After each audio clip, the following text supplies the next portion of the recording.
Hey everyone, welcome back to Inside the WSOP, and today I have an exciting episode for you guys.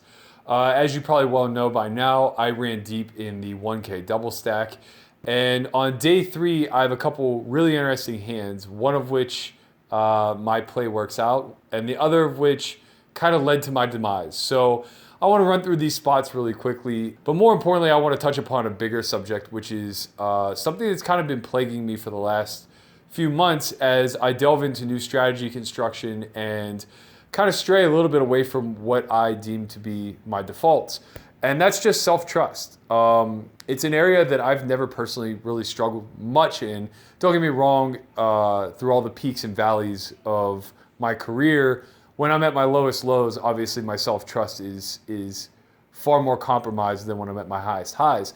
But it was always something that I fell back on and considered to be a strength of mine. So let me get to the hands, and I'll kind of circle back to this conversation a little bit more after I tell you the hand that ultimately led to my bust. The first hand is, I believe, level 1 of day 3. I think there was roughly maybe 80 or so remaining. It could have been level 2, I'm unsure, but the blinds were 5,000, 10,000. And I start this hand with about 500,000 in the big blind. It folds to Mike Del Vecchio in the cutoff, and he has about 1 million in chips, so roughly 100 big blinds. He chooses to open for just over the min. I think he chose 22,000 for his opening size. The button is a player I don't know, but he's young and seems quite capable. So I'm just gonna, by default, assume that he's a competent reg and approach him as such. He elects to 3-bet to 60,000, and he has 400,000 to begin the hand. Now this is very critical in the sense that stacks like that, especially deep in an MTT, become a lot more vulnerable whenever multiple bets of aggression go into play. So obviously Mikey's stack isn't really being threatened much by myself nor the button's range, in the sense that we can only really cut out half of his stack at most, and he'll still be doing just fine with an above average stack. So, what's really happening here is the leverage is gonna kind of be met between my 50 big blind stack and the 40 big blind stack of the 3-better. So the action folds to me now in the big blind, and I look down at King Jack offsuit.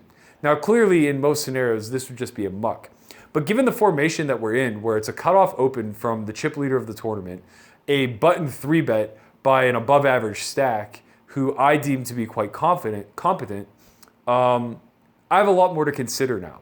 So what I really need to think about is how the button's constructing his 3-bet range. Now, in a normal setting where there's very little to fight for outside of the blinds, he would be ideally constructing in a polarized manner given stack depth.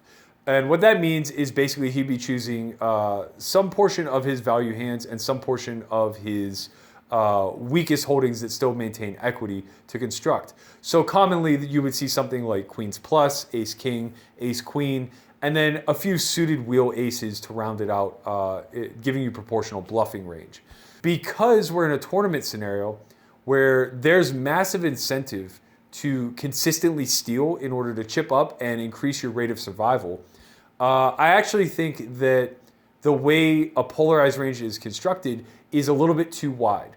Now, I'm not saying everybody's guilty of this. I just think it's a common mistake made by the field. So what I mean by that is when the chip leader opens the cutoff, I think often what happens on the button is they see a hand like ace high that they just deem to be the best hand right here, right now. So they attempt to win the pot uncontested. And that's relatively fine. You should be fighting for these pots, and you should be picking spots according to formations where ranges are likely to be relatively wide.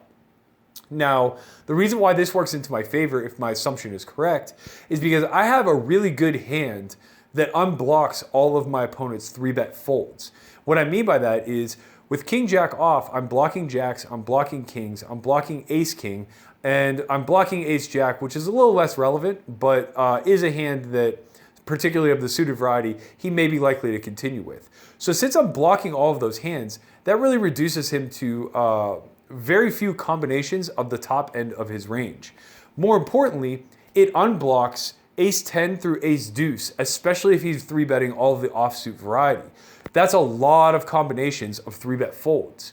So in this instance now, where he's made it 6 big blinds, I think I can make it 13.5 big blinds to go in order to pick this pot up right here, right now. And if ever called, kind of understand that I ran into either a very nutted range that he's slow playing or a top end value range that will consist of hands like king queen, ace jack suited, ace queen that he doesn't want to 5-bet rip. Basically hands that are too good to fold but too weak to 5-bet shove with. So as the action folds to me, I realized that I think I can get this 4-bet through at a pretty reasonable frequency.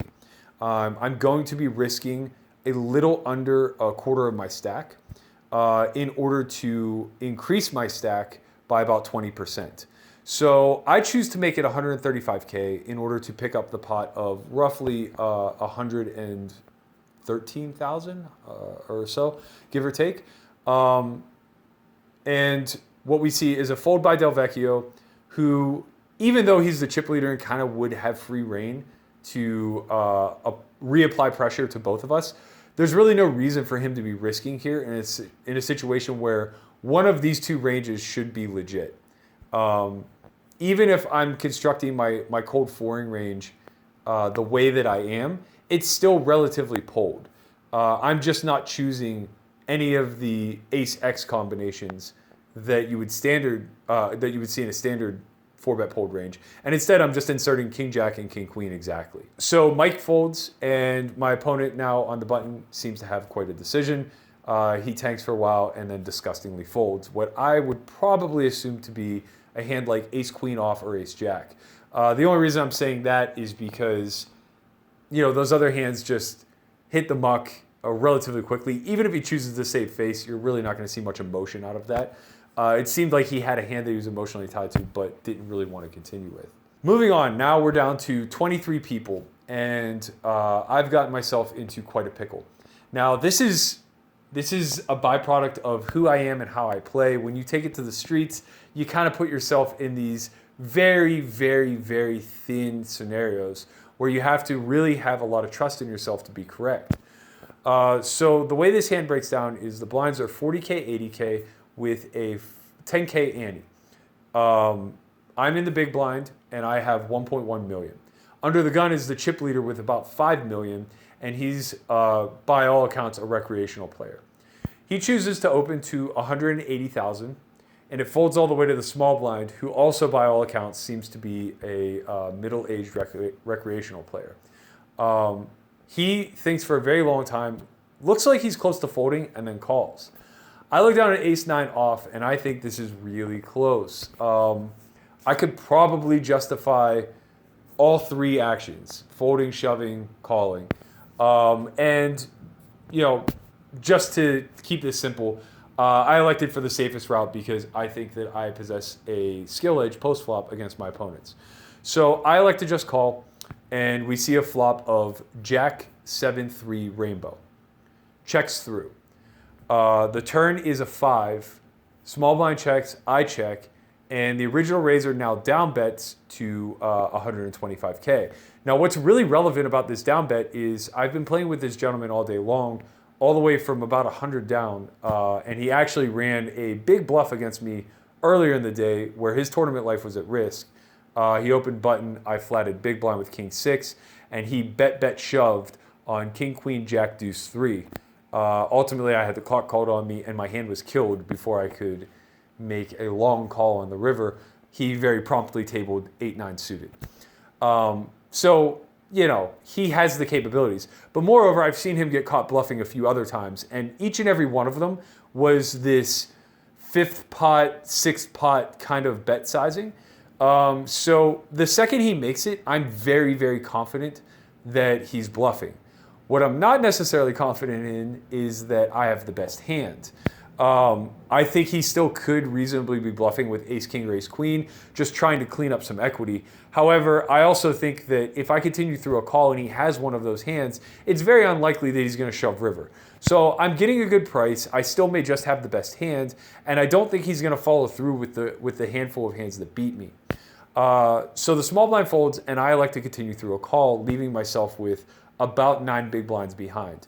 The river is another 5, and I check for a lot of reasons. One, I think that when he bluffs, I can pick it off, and two, when I'm beaten, I think that he'll probably just check back. Now, you can make an argument that if I just open shove, I probably just always win, because a lot of the hands that beat me, like ace queen, ace 10, ace king, are probably just folding to that river shove. And all the hands that I beat are obviously folding. But at this point, I was just really, really confident in my read and kind of wanted to induce. So I check, and he immediately shoves all in. Now, this is where the lack of calibration comes into play, be it the fact that we were on the back end of a 10-hour day, or maybe that I wasn't processing all of these interactions quickly enough. When I called the turn, I consciously said to myself, you're calling the river on a non-king or queen. Pretty much putting him on exactly king-queen a lot of the time, but knowing that there are a lot of other bad hands that he could have. When the river comes a brick like this, and I choose to check, he caught me off guard by the fact that he just immediately shoved all in. And the weird thing is, this is just a sign of weakness. This should have just further confirmed my initial read, and I should just beat him in the pot. But I took my time, as I always do, because I want to, ensure that I'm not just being too dependent upon some environmental response, be it the down bet, be it how fast he reacts, whatever the case may be. And, this guy was willing to engage with me, so I thought maybe I could kind of talk it out of him a little bit. So I start striking up a conversation, kind of just jokingly saying, like, my God, I can't believe we're in this spot again. What are you doing to me? And he hit me with all the responses that are consistent with a man who's bluffing. He kind of like leaned back in his chair, trying to look super comfortable, saying like, hey, take your time. I mean, this is a really tough decision for your tournament life. I don't want you to rush into anything. Like, just really trying to talk me down. And I just don't know what happened between the turn decision of I'm 100% getting it all in with ace high here, to the river decision of suddenly like, he's just too calm. He's too comfortable. He is just happy with his hand. The worst part is I couldn't even convince myself of a hand that he would have. I just kept like somehow saying like, you don't want to bust to jacks full here and look like an idiot. But the truth of the matter is, if he has jacks full here, that's so much better than if I call and he has ace king high. So I tank for like 2-3 minutes perhaps, kind of convinced myself that with 9 big blinds, I'm still better served than making a call that I'm no longer confident in and trying to either be out of the tournament or have 30 plus blinds. And I basically tell them out loud, like, I think you're getting one over on me with king queen, but I'm going to pass. And he immediately tables king queen high. And it's like, I didn't take into consideration how awful that moment was going to feel. It basically depleted everything out of me. Now, I took a second to gather myself, took a deep breath, understand that I'm still playing for $750,000, and that's a big deal, and I still have life in this thing. So I was actually lucky enough to have it fold to me in the small blind the next hand, shoved king 6 suited for 9 blinds, won. The next hand it folds to me on the button. I have queen 9 suited, shoved for 10.5 blinds or so, and Matt Stout woke up with pocket 6s in the big. Came queen jack deuce, looking great for us. Turn deuce, river 6 of dreams for Stout, who ultimately went on to finish 12th. So that was my deep run. It was a little heartbreaking because I feel like I busted myself out of the event, where I had a real shot to be above average stack with a relatively soft field and a bracelet only 23 people away. But that's the human element of this game. Even though that's where I pride myself in my study, we're not always sharp and we're not always at the absolute top of our game. So it's just like really important when, we feel our mindset begin to deteriorate a little bit, we maybe slip into our B game, that we have that defaulted strategy to fall back on.